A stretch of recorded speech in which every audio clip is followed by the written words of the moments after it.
Hello everyone, welcome to today's class. And आज की class में हम पढ़ रहे हैं फोर्थ स्कूल ऑफ क्रिमिनोलॉजी।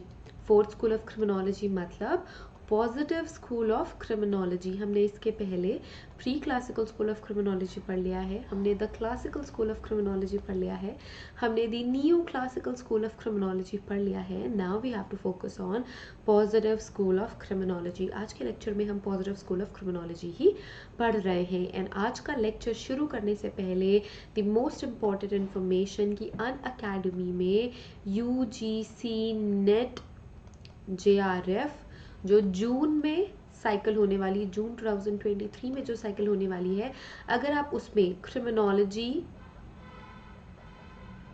अगर आप क्रिमिनोलॉजी से पेपर देने वाले हैं तो आपके लिए बहुत ही अमेजिंग बैच अन अकेडमी में अवेलेबल है, जिसकी लिंक आपको डिस्क्रिप्शन एंड कमेंट बॉक्स दोनों ही प्लेस में मिल जाएगी। वहाँ से आप अन अकेडमी की बैच ज्वाइन कर सकते हैं एंड प्रिपेयर कर सकते हैं आपका paper 2 criminology for June 2023 examination. आपका सारा पेपर 2, सारा का सारा 10 यूनिट्स बहुत ही अमेजिंगली कवर कराया जाएगा। आपको यूनिट वाइज एमसीक्यूज दिए जाएंगे, मॉक टेस्ट आपको मिलेंगे, जिससे कि आप अपने फर्स्ट अटेम्प्ट पे नेट एनजेआरएफ एग्जामिनेशन क्रैक कर सकेंगे।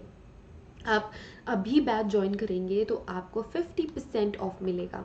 सो कोर्स फी आपको सिर्फ 2499 ही देनी होगी। बहुत ही लिमिटेड लोगों के लिए ऑफर है, बहुत ही लिमिटेड स्टूडेंट्स के लिए ऑफर है। अगर आपने फर्स्ट 10 स्टूडेंट्स में अपनी जगह नहीं बनाई, so you have to give 5499 as a fee to prepare in Unacademy. So इसी वजह से टाइम वेस्ट मत कीजिए, आज ही ज्वाइन कीजिए अन अकेडमी की बैच एंड प्रिपरेशन करिए हमारे साथ। सो बैच जो है, जो क्लासेस है, वो 14 मार्च मतलब 3 दिनों बाद शुरू हो जाएगी। इसके बाद किसी भी स्टूडेंट को इस बैच में एंट्री नहीं मिलेगी। सो प्लीज़ मेक श्योर आप बीच में इस बैच में एंटर नहीं कर सकते, आपको अभी ही एनरोल करना है। This is just 3 day offer, आप समझिए। इसके बाद आप बैच में एंटर नहीं कर सकते एंड आप हमारी बैच के थ्रू प्रिपरेशन नहीं कर सकेंगे। ये बैच सिर्फ और सिर्फ अवेलेबल है अन अकेडमी के प्लेटफॉर्म पे। So don't forget to join the batch. Link is in the description and link is in the comment section as well. अगर आपको हमें कॉन्टैक्ट करना है तो आप व्हाट्सएप सपोर्ट नंबर के थ्रू कॉन्टैक्ट कर सकते हैं। व्हाट्सएप सपोर्ट में ही एक हमने क्रिमिनोलॉजी का ग्रुप बनाया हुआ है। अगर आप वो ग्रुप ज्वाइन करना चाहते हैं तो उस व्हाट्सएप ग्रुप की लिंक भी आपको डिस्क्रिप्शन में मिल जाएगी, तो आप वहां से उस ग्रुप को ज्वाइन कर सकते हैं। Okay, now let's focus on today's class, Positive School of Criminology. So positive school of criminology में फिर से जो है चीज़ें शिफ्ट हो रही थी, है ना। कैसे शिफ्ट हो रही थी? सबसे पहले प्री क्लासिकल स्कूल में हमने क्या पढ़ा था? हमने ये पढ़ा था कि जो भी क्राइम कर रहा है पर्सन, वो उसकी गलती नहीं है, कोई ऐसी ईविल पावर है, डेविल है, ऐसा कोई डेविल है जो कि उनसे ये करा रहा है। फिर हमने अपग्रेड किया, क्लासिकल स्कूल में क्या बोला कि नहीं भाई, उनका खुद का मन था क्राइम करने का, फ्री विल थ्योरी आई। फिर न्यू क्लासिकल स्कूल में फ्री विल थ्योरी रिजेक्ट कर दी गई और ये बताया गया कि डिफरेंट इंडिविजुअल्स को डिफरेंटली पनिशमेंट दी जानी चाहिए। मतलब अगर कोई मेंटली फिट है तो उसको डिफरेंट पनिशमेंट दी जानी चाहिए, अगर कोई मेंटली अनस्टेबल है तो उसे डिफरेंट पनिशमेंट दी जानी चाहिए, कोई इनसेन है उसे डिफरेंट पनिशमेंट दी जानी चाहिए, कोई अगर माइनर है तो उसे डिफरेंट पनिशमेंट दी जानी चाहिए। तो ये सारा कुछ न्यू क्लासिकल स्कूल में हमें बताया गया। इसके बाद क्या आई? Positive school of criminology. अब इसमें चीज़ें और शिफ्ट हो गई। कैसे शिफ्ट हो गई? इसमें ये बोला गया कि वो सारे इंडिविजुअल जो कि क्राइम करते हैं, है ना, जो भी क्राइम कर रहे हैं, या तो फिर वो एंथ्रोपोलॉजिकल रीजन की वजह से कर रहे हैं, या फिर उनमें मेंटल कुछ ऐसी चीज़ें इंक्लूडेड हैं जिसकी वजह से वो क्राइम कर रहे हैं। ठीक है, सो यही पॉजिटिव स्कूल ऑफ क्रिमिनोलॉजी में एडेड था। पॉजिटिव स्कूल ऑफ क्रिमिनोलॉजी को हम इटालियन स्कूल ऑफ क्रिमिनोलॉजी भी बोलते हैं। क्यों बोलते हैं? क्योंकि इसमें जो 3 इंपॉर्टेंट मेंबर्स थे जिन्होंने पार्टिसिपेट किया और बनाया पॉजिटिव स्कूल ऑफ क्रिमिनोलॉजी, सारे के सारे इटालियन पीपल थे। इस वजह से इसे इटालियन स्कूल ऑफ क्रिमिनोलॉजी भी कहा जाता था। Now by the 19th century, certain French doctors were successful in establishing that it was neither free will of the offender, nor his innate depravity, which accutate him to commit crime, but the real cause of criminality lay in anthropological features of the criminal. Anthropological features मतलब क्या? Anthropological features का मतलब उसकी height कैसी है, वो कैसा दिखता है, उसका फेस किस तरीके का है, मतलब उसके फेस की बनावट कैसी है, उसका फिजिकल बिल्ड कैसा है, ये सारे के सारे एंथ्रोपोलॉजिकल कुछ ऐसे फीचर्स हैं जिनकी वजह से वो क्राइम करता है। हम डिटेल में और समझेंगे कि एंथ्रोपोलॉजिकल फीचर कैसे कंट्रीब्यूट कर रहा है क्राइम को, but positive school of criminology में यही फोकस किया गया था कि एंथ्रोपोलॉजिकल फीचर्स मतलब किसी भी इंडिविजुअल के फिजिकल फीचर्स उसे क्राइम करने के लिए मोटिवेट करते हैं या फिर वो क्राइम में इन्वॉल्व हो जाता है। Now some phrenologist also try to demonstrate the organic functioning of brain.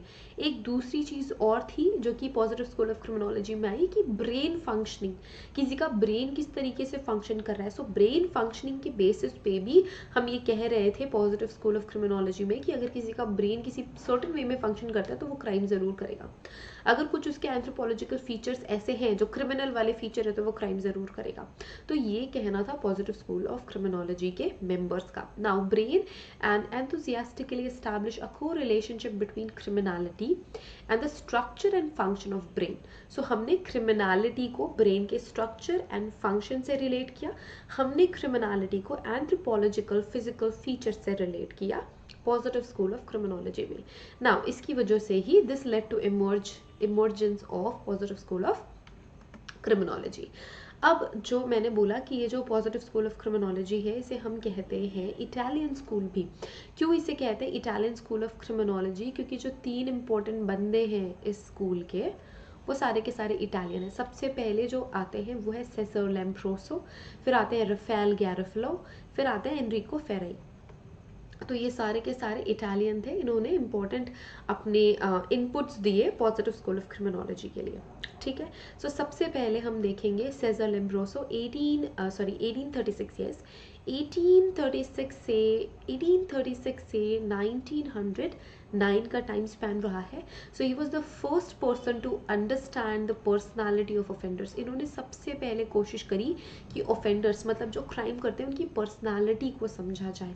ठीक है, किस टर्म में? इन अ फिजिकल टर्म, उनकी पर्सनालिटी को समझा जाए कि कौन से ऐसे फिजिकल फीचर्स हैं जिनके होने से हम ये कंट्रीब्यूट कर सकते हैं कि इस बंदे की अगर नाक लंबी है तो ये क्राइम जरूर करेगा, like that. Okay, so it was made by Lombroso of the Italian school of criminology who is regarded as the originator of modern criminology। ये important information है, मैं स्टार मार्क कर देती हूँ।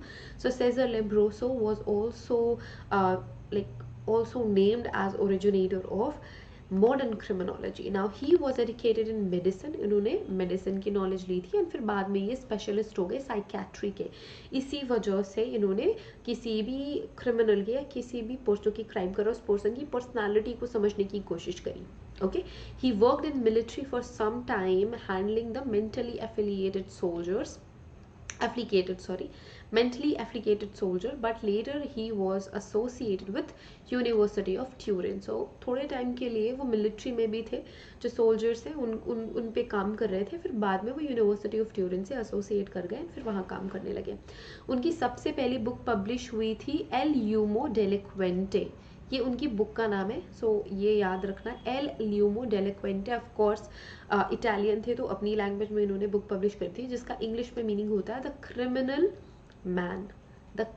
मैन। ये सबसे पहले उनकी बुक थी, और वो कब पब्लिश हुई थी? इट वॉज पब्लिश्ड इन 1876 और 252, मतलब 252 पेजेस की ये पब्लिश्ड मटेरियल था सेजर लैम्ब्रोसो की साइड से।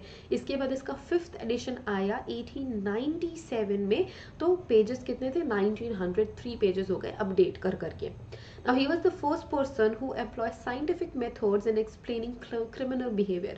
So ये ऐसे पहले पर्सन थे, ऐसे पहले बंदे थे जिन्होंने अपना साइंटिफिक साइड एक्सप्लेन करा, साइंटिफिक साइड से उन्होंने बताया कि क्रिमिनल बिहेवियर कैसा हो सकता है, और उन्होंने पूरा का पूरा फोकस क्राइम से क्रिमिनल पे शिफ्ट कर दिया। पर्टिकुलर एक्ट से उस पर्टिकुलर क्रिमिनल पे इन्होंने पूरा का पूरा फोकस शिफ्ट करा। ओके, अब नाउ इन्होंने क्या करा, अब इन्होंने क्या करा कि बायोलॉजिकल एंड एंथ्रोपोलॉजिकल जो फीचर्स की ये बात कर रहे थे उन पे थोड़ा ज़्यादा फोकस करा, और जो लैम्ब्रोसो थे उन्होंने बोला कि हम बात करेंगे डार्विन की थ्योरी पे, बायोलॉजिकल डिटर्मिनेशन पे हम बात करेंगे कि बायोलॉजिकली हम कैसे डिटर्मिन कर सकते हैं किसी भी पर्सन का क्रिमिनल बिहेवियर।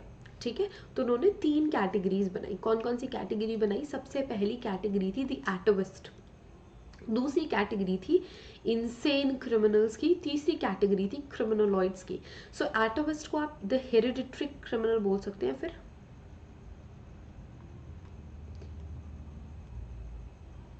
Heredity criminals. ठीक है, तो इनका ये कहना था, फर्स्ट कैटेगरी जो थी लैम्ब्रोसो ने जो हमें दी थी, उन्होंने ये बोला कि ये हेरिडिटरी क्रिमिनल्स हो गए, मतलब इनकी फैमिली में अगर किसी ने भी क्राइम करा है तो वो हेरिडिटी, मतलब एक जनरेशन से दूसरी जनरेशन, दूसरी जनरेशन से तीसरी जनरेशन में वो फैक्टर गया और उस पर्सन का क्राइम करने का जो चांस है वो बहुत ज़्यादा हाई होगा। फॉर एग्जाम्पल, अगर पर्सन है कोई, let's say A, this is a person, इसके दादाजी ने मर्डर करा था बट इसके फादर ने मर्डर नहीं करा था, बट इसकी फैमिली में किसी ने भी अगर मर्डर करा था, कि चांसेस हाई होने वाले हैं कि एक क्राइम जरूर कर देगा, जरूर करेगा ही करेगा क्राइम, क्योंकि वो उसकी हेरिडिट्रिक प्रॉपर्टी है, क्योंकि उसकी फैमिली में किसी ने क्राइम किया हुआ है। तो ये फर्स्ट कैटेगरी सेजर लैम्ब्रोसो ने हमें दी थी। दूसरी क्या थी? इनसेन क्रिमिनल्स, जो कि मेंटली अनस्टेबल है, जो कि मेंटली अनस्टेबल है।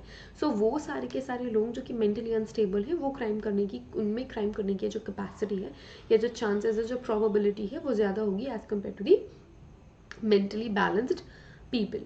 नाउ क्रिमिनोइड्स, सो क्रिमिनोइड्स वो सारे के सारे पर्सन थे जिनमें कोई डिफेक्ट है ना।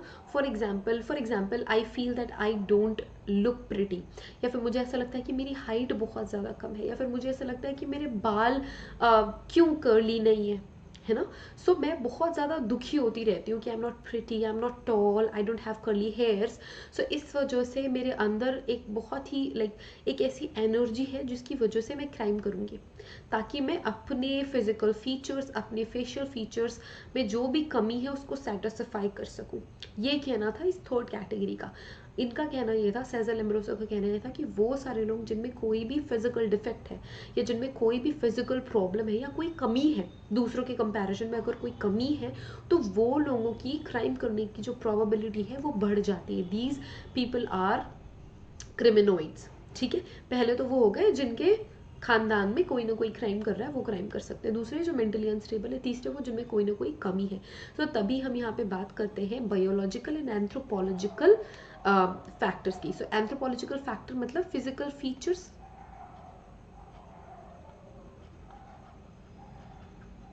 Physical features. बायोलॉजिकल मतलब क्या हो गया, हम जो द एटविस्ट बोल रहे हैं कि एक जनरेशन से दूसरी जनरेशन, दूसरी जनरेशन से तीसरी जनरेशन, ये क्राइम करने का जो जीन है, ये जो क्राइम करने का कीड़ा है, वो पास ऑन हो रहा है। ठीक है, ये कहना था सेजर लैम्ब्रोसो का। ये पहले बंदे थे। ठीक है, next we have was Enrico Ferri. तो ये हम नेक्स्ट क्लास में कवर करेंगे, एक ही क्लास में सारा हम कवर कर देंगे, तो आप सभी को भी ये इन्फॉर्मेशन सस्टेन करने में प्रॉब्लम होगी।